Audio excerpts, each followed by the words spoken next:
Welcome to the Most Official Unofficial. I'm your host, Double M, where I talk about news in an unorthodox way. Up top, Timbaland has a new artist he's stepping into the future with, but it's not who you think it is. Diddy, Puffy, Sean Combs, whoever you want to call him, whatever you want to call him, he's still locked up. But most of his fans can't stop, won't stop. Why is that? And those pesky subscriptions, do you really need them all?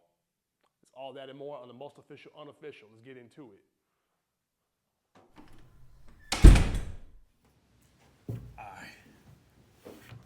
Listen, look, the studio's under construction right now, so I had to go dive into the matrix real quick, all right?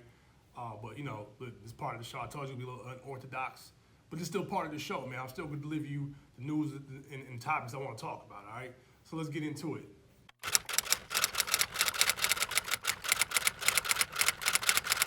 When you think of Timbaland, the producer, what do you think of? The future. He's introduced several iconic artists in hip-hop and R&B, including Missy Elliott, Aaliyah, and Genuine, and there's more names to add to the list. He's composed beats that sound like it's from another universe. And when the entire country was stuck in their homes, Tim was probably responsible for giving his verses. So it's no surprise that Timbaland is cooking up something else for the future. A new artist? Well, sorta. In June, Timbaland announced he's launching a new company, Stage Zero. They'll produce AI entertainment. And his first new act? You guessed it, an AI artist who goes by the name of Tata. What? Fans expressed their confusion and the anger at the announcement. An AI artist? Word? Who is this for, even? Well, it seems music executive Ray Daniels has the answer. Artists are never happy. This is why executives, producers, stuff of that nature don't work with artists. First of all, the Timbaland, who has super producer, who has, I see, helping as many artists as he can, decides he's going to play in the AI world, which, why the fuck wouldn't you? Like, let me tell you what an AI thing is. Let me tell you what an AI character is. Mickey Mouse is an AI character. Donald Duck is an AI character. Bugs Bunny is an AI character. You guys are looking at it wrong. He's going to make a character that he can have sing songs and things of that nature, sell products. That's all these cartoonists and all these young kids TV shows are doing. Wait. Mickey Mouse is an AI character? Who knew? Thanks, Ray Daniels, for clearing that up. But seriously, this is problematic. And not everyone is with it. Jay-Z's longtime engineer, Young Guru, called out Timbaland on Instagram.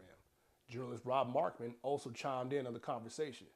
But the people who this will hurt the most are new artists trying to break in the game, especially black and brown artists. Here's producer K Fresh on how he felt about Timbaland jacking his beat to train AI software. Kaylin texted me one night and was like, "Did you see this?"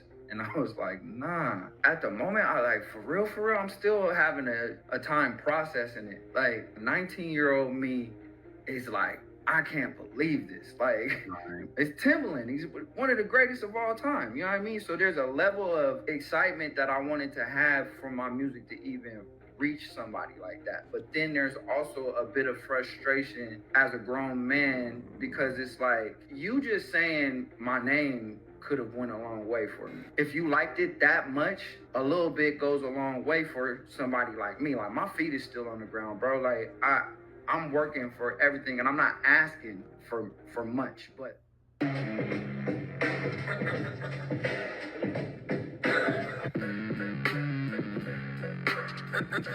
That must be aggravating for K Fresh and any working producer who doesn't have the cachet and the clout that Timbaland has. K Fresh's attorney did send Timbaland and his team a demand letter asking for an apology and pointing out the obvious plagiarism. But the way AI is going in so many industries, demand letters won't be enough. There needs to be more pushback on predatory use of AI. In 2024, the Artists' Rights Alliance got several known artists to sign their name to this movement, urging tech companies to not infringe on the creativity of human artists. But something has to be done now, or we ain't gonna hear nothing but Tata in the future.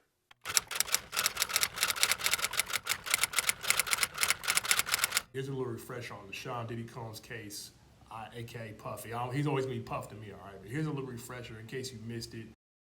Combs was convicted of transportation to engage in prostitution and acquitted of racketeering conspiracy on both sex trafficking counts. The jury found Combs guilty on 2 of the 5 counts. Combs was found guilty of count 5, the Mann Act transportation of former girlfriend Jane Doe. Combs was found guilty on count 3, the Mann Act transportation of ex-girlfriend Cassie Ventura. Puff presumably will have his sentencing on October 3rd, but that date could be expedited. So, here are some key things to remember. Number one, Combs is not a free man. He was acquitted on the most serious charges of racketeering and sex trafficking. Number two, Combs remains at MDC in Brooklyn, where he's been held at for 10 months now. And number three, Combs is not getting bail. The judge denied it, citing that allowing him to get bail would be too dangerous to society. Now that we got that out of the way, let's get into something the internet seems to love to discuss. It seems how people felt about Puff prior to the trial is the same way they felt about him after. Despite the hotel video of Puffy being on Cassie leaking, how much opinion was swayed on Puff after that? Without getting into too much of the actual lawsuit, it's fair to say the prosecution overplayed their hand with the RICO accusations. But this isn't O.J. Simpson we're talking about. There were people outside of the courtroom playing with baby oil when the verdict was announced. Funkmaster Flex came out with an embarrassing statement on his social media. Boosie was in tears, sharing his reaction to the verdict on Instagram. You can take a look for yourself here. Man, I'm so glad Diddy free, bro. The reason is because I'm tired of seeing us black moguls get took down like that, bro. And I'm tired of seeing us black people go against us black moguls like that. And I feel like if Diddy was a white man who done all this shit for people, I know he ain't paid people, but if he done all this shit for hip-hop, if he was white, they would have had so many white people out there protesting for this man losing his life behind a relationship, So my thing is, if Puff is still your guy, why does it still mean something to you in 2025? When was the last time Bad Boy had a hit record? Bad Boy has been worth the damn since maybe 2005. The brand is about Puff and largely always been about what Puff can attach his name to. The liquor brand is gone. His network TV was sold. No one was wearing Sean John. It's because Puff's contribution to hip hop that there's some pushback on his allegations. And about those contributions, he gave us Biggie, Mary J. Blige, his sister with Outkast, Mace, etc.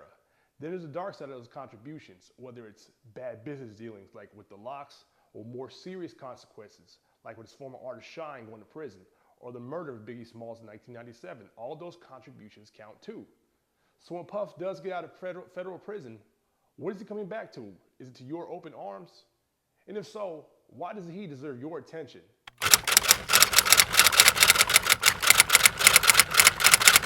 Probably not aware of it, but Americans on average spend over $270 a month just on subscriptions alone. And we're talking Netflix, Amazon Prime, Apple Music, and there's maybe some other ones you're not even aware of. That's a lot of money to be wasting. I asked the people, what subscriptions are you willing to pay for every month? If you can only have one, what would that subscription be? How many subscriptions are you currently paying for? Probably like 5. Spotify, Netflix, Hulu, Crunchyroll. Watching that Dragon Ball Z. You already know, anime fan all day. Apple, Hulu, Disney Plus, Disney Plus. Peacock. My mom pays for that one. What subscriptions do you think you pay for a month right now? Like 3. 3. Out of the 3, what do you say your favorite ones? How Pandora. many subscriptions do you think you pay for a month? 20 at least. How much do you think you're paying for all those? In total, probably like 60 to 70 a month. Let me ask you this. If you had to have, you can only have one subscription you could pay for, what would that subscription be? Like, I can't go without the subscription. Netflix. Netflix. Why is that? That's where I watch most of my shows and movies, and like I need it. And like with Spotify and like Amazon, I can get by without having the subscription for those, but Netflix, like, yeah. So my last question, if anybody can answer this, you're gonna have one subscription the rest of your life. What are you paying for? Canva. What? Which one you keeping and why? Oh, Jesus. Costco, food, and other, they got food and other stuff like entertainment stuff. There's a wide variety of things you can buy from them, clothes. So probably Costco. If you can only have one subscription to pay for the rest of your life, what subscription would that be? Pandora. Out of all those subscriptions, what would you say is your favorite one? Spotify, hands down. I'm a music person. Like, I can't go the day without listening to music. If you looked at my like songs that are downloaded on my phone, it's like almost 2,000. Well, now I gotta ask you one more question. What's your playlist looking like? I'm on it right now. Hold on. I gotta know what you're listening to. You know, I have Moneybag Yo, Tank, Metallica, Kevin Gates, Okay, I Big like all X, that. The Plug, I like all Lil that, okay. Wayne. So I listen to literally everything. Everything. You hit shuffle, you're gonna get some Ethiopian jazz. You may get some screamo. You may get some trap. You may get some lo-fi. You may get some Japanese pop rock. Like it's whatever classical music, video game music. It's just I listen to everything. You mix it up a little bit. You said Eminem, Metallica, Big Yo- Morgan Wallen, Okay. The Weeknd, Chris Brown, You like it all. Young Boy, yeah. The number you have dialed has been changed. The new number is... Please note, the new number is...